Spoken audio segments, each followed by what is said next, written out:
मालाड येथील 52 वर्षीय धिवाजी धुरत यांचं आयुष्य हळूहळू मर्यादित होत चाललं होतं. काही अंतर चालणे, जिना चढणे किंवा किराणाच्या पिशव्या उचलणे यांसारखी साधी कामं करताना त्यांच्या छातीत दुखणं आणि श्वास लागण्याचा त्रास त्यांना होऊ लागला होता. 15 वर्ष पुन्हा हृदयाशी संबंधित गंभीर समस्या निर्माण झाली असावी. 15 वर्षापूर्वी त्यांच्यावरती हृदयाची अँजिओप्लास्टी झाली असल्याने पुन्हा हृदयाशी संबंधित गंभीर समस्या निर्माण झाली असावी अशी त्यांना भीती वाटत होती. तपासणीमध्ये डॉक्टरांना धक्कादायक बाब समोर आली. 15 वर्षापूर्वी हृदयाच्या रक्तवाहिनीत बसवण्यात आलेल्या स्टेंट पुन्हा मोठ्या अरुंद झाल्या होत्या. याशिवाय हृदयाच्या इतर 2 रक्तवाहिन्यांमध्येही गंभीर अडथळे आढळून आले. अशा रुग्णांवरती उपचार करणं अत्यंत आव्हानात्मक होतं. पारंपरिक उपचार पद्धतीने अपेक्षित यश मिळण्याची शक्यता अत्यंत कमी होती. या परिस्थितीमध्ये किम्स हॉस्पिटल ठाणे येथील कार्डियक सायन्स विभागातील तज्ज्ञांनी ठाणे आणि मुंबई उपनगरातील पहिली कोरोनरी एक्झायमर लेझर अँजिओप्लास्टी करण्याचा निर्णय घेतला. या अत्याधुनिक प्रक्रियेमध्ये अल्ट्राव्हायोलेट लेझरच्या साहाय्याने रक्तवाहिनीतील वर्णयुक्त ऊतक, कठीण प्लाक आणि जुन्या रक्ताच्या गाठी सूक्ष्म पातळीवरती नष्ट करून त्यानंतर अँजिओप्लास्टी केली जाते. या ऐतिहासिक शस्त्रक्रिया डॉक्टर B.C. कलमट, संचालक प्रमुख कार्डियक सायन्स विभाग, किम्स हॉस्पिटल ठाणे यांनी यशस्वीरित्या पार पाडली. शस्त्रक्रियेनंतर काही तासांमध्येच धुरत यांची प्रकृती स्थिर झाली असून त्यांना दुसऱ्या दिवशी रुग्णालयातून घरी सोडण्यात आले. या प्रकरणी बोलताना डॉक्टरांनी सांगितलंय की धुरत यांचं प्रकरण हे इंटरव्हेन्शनल कार्डिओलॉजीमधील अत्यंत आव्हानात्मक प्रकरणांपैकी एक होतं. 15 वर्षापूर्वी बसवण्यात आलेल्या स्टेंटमध्ये गंभीर इन्स्टेंट रेस्टोनोसिस निर्माण झाला होता आणि पारंपरिक बलूनद्वारे तो उपचारासाठी योग्य बनवणे शक्य नव्हतं. रुग्णांसाठी ही पद्धत अनेकदा अत्यंत गुंतागुंतीच्या उपचाराऐवजी यशस्वी परिणाम मिळवून देणारी ठरू शकते. अतिशय नवीन टेक्नॉलॉजी आहे. काय खूप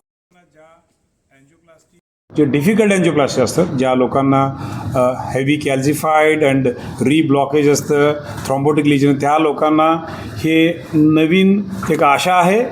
लेझर अँजिओप्लास्टी आत्तापर्यंत आम्ही रेग्युलर अँजिओप्लास्टी करायचं, पण लेझरमुळं अनेक लोकांना खूप चांगले बेनिफिट्स मिळेल आणि लाँग टाईम बेनिफिट मिळेल त्यांना.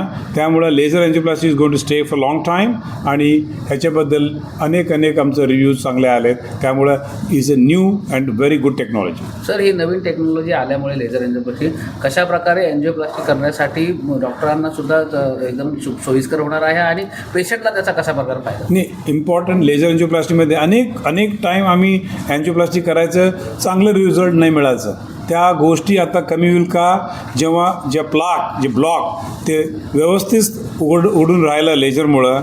Wien you get a good highway, म्हणजे अँजिओप्लास्टी म्हणजे मोठी हायवे बनवतो आम्ही हार्टमध्ये, त्या हायवेमुळं कन्स्ट्रक्शन जे आहे ते लेझरमुळं सुरेख होईल आणि रिझल्ट खूप चांगले भेटेल. वेन रिझल्ट ऑन टेबल चांगलं भेटलं तर अनेक वर्ष पेशंट चांगलं राहील. That's advantage. सर, या संपूर्ण प्रक्रियेमध्ये अँजिओप्लास्टी झाल्यानंतर सुद्धा अनेक गोष्टींची काळजी जी आहे पेशंटनी किंवा नागरिकांनी घेतली पाहिजे, त्याबद्दल काय सांगाल?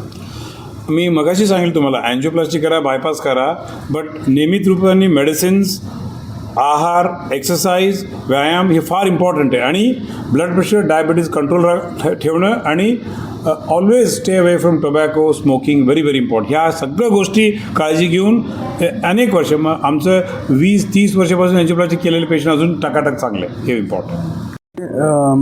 मेरा नाम सौरभ गुप्ता है, रीजनल डायरेक्टर किम्स हॉस्पिटल। आज हम लोगों ने एक नई टेक्निक थाने की जनता को उपलब्ध कराई है जिसका नाम है लेज़र एक्साइमर एंजियोप्लास्टी।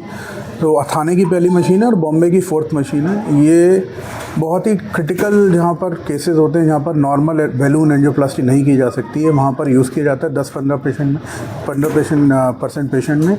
और ये उन पेशेंट के लिए बहुत उपयोगी है जहाँ पर पहले एंजियोप्लास्टी करी गई है और रीस्टिन्यूसिस हो गई है, तो उसके लिए हम लोगों ने इंट्रोड्यूस करी है। और ये अभी आपने देखा वैसे धुर्वे हैं यहाँ पर, और बहुत जल्दी इससे आराम आता है, उसी दिन पेशेंट को आराम आ जाता है करने के बाद। और ये एक कड़ी है, बहुत सारी चीज़ें हम लोग आगे लाने वाले हैं। हम लोग हार्ट एंड लंग ट्रांसप्लांट भी स्टार्ट करने वाले हैं। तो अगेन ऐसी काफ़ी चीज़ें जो थाने में नहीं हैं मेडिकल फील्ड में, हम लोग पिछले 1 सालों में काफ़ी चीज़ें इंट्रोड्यूस करी हमने, ये उसी कड़ी में है। और आगे अगले 6 महीनों में आप देखेंगे काफ़ी नई चीज़ें जो थाने में नहीं हैं मेडिकल सर्विसेज में, वो किम्स आपको उपलब्ध करें। नमस्कार, माझं नाव भिवाजी श्रीकृष्ण दुरत आहे। जसं सरांनी मगाशी सांगितलं की माझी पहिली एंजिओप्लास्टी बॉम्बे हॉस्पिटलला 2010 साली झाली होती।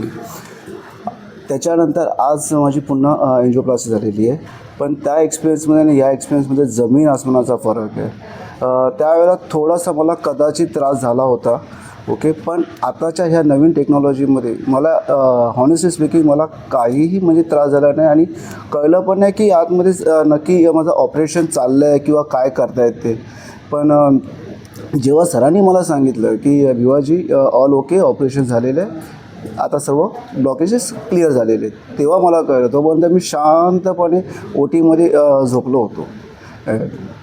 एकच मेसेज आहे की प्लीज जसं सरांनी सांगितल्याप्रमाणे एक्सरसाइज, चांगलं अन्न आणि स्पेशली टोबॅको, सिगरेट्स आणि अल्कोहोल यापासून खरंच आपण दूर राहिलो तर खरंच चांगलं आणखी रिझल्ट प्रत्येकाला आपल्या हेल्थसाठी मिळू शकतो.